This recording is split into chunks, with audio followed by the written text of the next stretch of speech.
پھر اس کی حالت دیکھیں بھائی کہ انہوں نے سورہ انعام کی یہ آیت مبارکہ دکھایا آپ لوگوں کو. اعوذ باللہ من الشیطان الرجیم ان الذین فرقوا دینہم وکانوا شیعا لست منہم شیء. کہا کہ جو لوگوں نے اپنے دین کو میں تفریق کر دیا، فرقے بن گئے، ان کا آپ سے کوئی تعلق نہیں. یہ کہتے ہیں یہ شیعوں کے روافض کے متعلق ہے. اور بھائی میں اس میں یہاں پہ جو میں آپ کو پیج دکھا رہا ہوں اس میں بہت سارے ترجمے ہیں. یہاں پہ احمد رضا خان بریلوی کا ترجمہ آپ دیکھ لیں. اس کا شیعوں سے کوئی تعلق نہیں ہے. وہ جنہوں نے اپنے دین میں جدا جدا راہیں نکالے اور کئی گروہ ہو گئے، اے محبوب تم ان سے کچھ علاقہ نہیں، ان کا معاملہ وہی اللہ کے حوالے ہے. ٹھیک ہے نا. یہ طاہر قادری صاحب کا ترجمہ دیکھیں. بے شک جن لوگوں نے جدا جدا راہیں نکال کر اپنے دین کو پارا پارا کر دیا اور مختلف فرقوں میں بٹ گئے، آپ کسی چیز میں ان کے ذمہ دار نہیں ہیں. یہ کیا یہ شیعوں کے متعلق نہیں بھائی، یہ آپ لوگوں کے متعلق ہے جنہوں نے دین کو پارا پارا کیا. شیعوں نے اپنے دین کو پارا پارا نہیں کیا بھائی. تم نے اس کی اتباع نہیں کی جس کے رسول پاک صلی اللہ علیہ وسلم نے حکم دے دیا. یہ سنن ترمذی ہے، شاب دار الفکر سنہ 2008 میں چھپی ہے. باب مناقب اہل بیت النبی صلی اللہ علیہ وآلہ وسلم. جابر بن عبداللہ کہتے ہیں رأیت رسول اللہ صلی اللہ علیہ وآلہ وسلم فی حجتہ یوم عرفہ وہو علی ناقتہ القصوہ. رسول پاک صلی اللہ علیہ وسلم عرفہ کے دن اپنے اونٹنی پہ خطبہ دے رہے تھے. میں نے سنا یہ کہہ رہے تھے یا ایھا الناس انی ترکت فیکم من ان اخذتم بہ لن تضلوا. میں تمہارے درمیان اپنا وصی، اپنا وارث، اپنا خلیفہ چھوڑ کے جا رہا ہوں، اس کو کہ اگر اس کی اتباع کرو کبھی گمراہ نہ ہو جاؤ گے. کتاب اللہ و عترت اہل بیتی. ھذا حدیث حسن، حدیث حسن ہے. اور یہ بہت سارے متعدد طرق کے ساتھ ہے، بلکہ متواتر ہے حدیث. خود ترمذی نے اس کی تحسین کی ہے، اتنا بڑا محدث ہے. نبی صلی اللہ علیہ وسلم نے فرمایا کہ میں تمہارے درمیان چھوڑ کے جا رہا ہوں کہ اگر اس کی اتباع کرو گے کبھی گمراہ نہ ہو جاؤ گے. قرآن اور اہل بیت طاہرین علیہ السلام. تم اہل بیت کی اتباع کرتے ہو، تم اہل بیت علیہ السلام کے دشمنوں کی اتباع کرتے ہو، تم اہل بیت علیہ السلام کے غاصبین کا اتباع کرتے ہو، تم ابو بکر عمر کو اب اہل بیت علیہ السلام کا امام مانتے ہو، حالانکہ رسول صلی اللہ علیہ وسلم نے ابو بکر عمر پہ واجب کیا ہے کہ اہل بیت علیہ السلام کی اتباع کرو. تو یہ جو آیا ہے ان الذین فرقوا دینہم وکانوا شیعا، یہ تمہارے متعلق ہے. تم نے دین کو پارا پارا کیا، گروہ بنا دیا. جس کا پیغمبر صلی اللہ علیہ وسلم نے فرمایا اتباع کرو اس کی تم نے اتباع نہیں کی.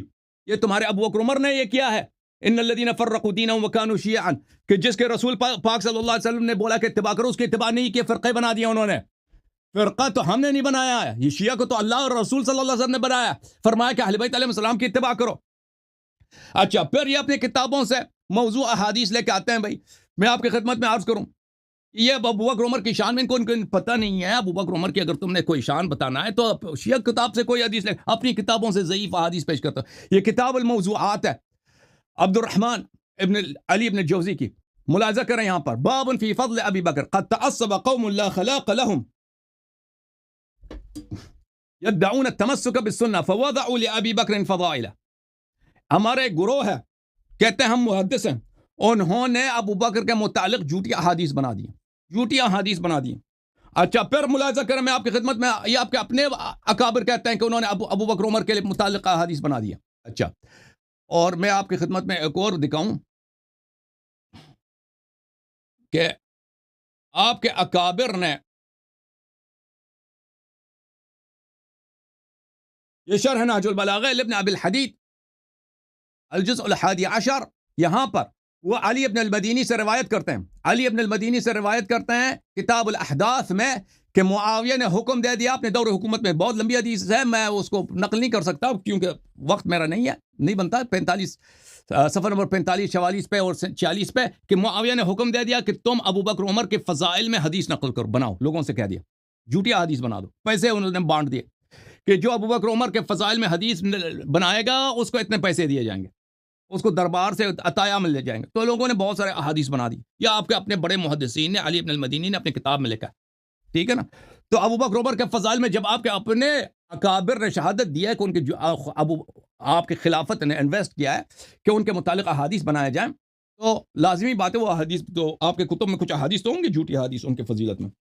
آپ نے حدیث نقل کیا ان الحق ان اللہ جعل الحق على لسان عمر ان السکینۃ ينطق على لسان عمر، کہ حق جو ہے عمر کے لسان پر ہے اور سکینہ بھی آرامش سکون عمر کے لسان پر ہے.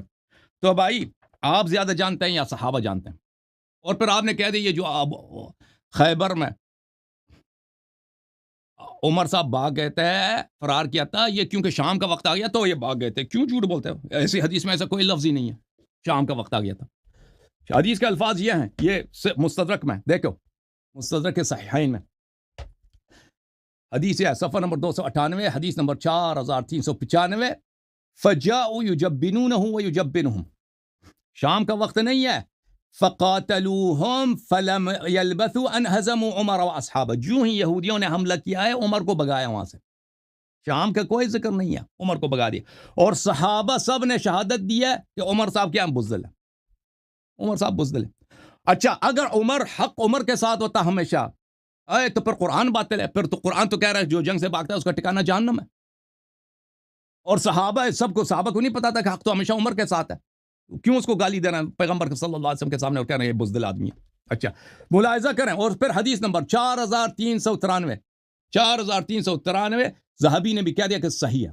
اس میں یہ ہے کہ عمر ابو بکر صاحب نے بھی بعث ابا بکر الى خیبر فصار بالناس وانہزم حتى رجع، ابو بکر بھی یہودیوں سے بھاگ کے آ گئے خیبر میں، تو دونوں بھاگ کے آ گئے. اور اللہ تعالیٰ نے کیا فرمایا کہ جو جنگ سے بھاگ جاتا ہے اس کا ٹھکانہ جہنم ہے بھائی. اور رسول صلی اللہ علیہ وسلم کے سامنے سب صحابہ نے شہادت دی کہ بزدل آدمی ہے.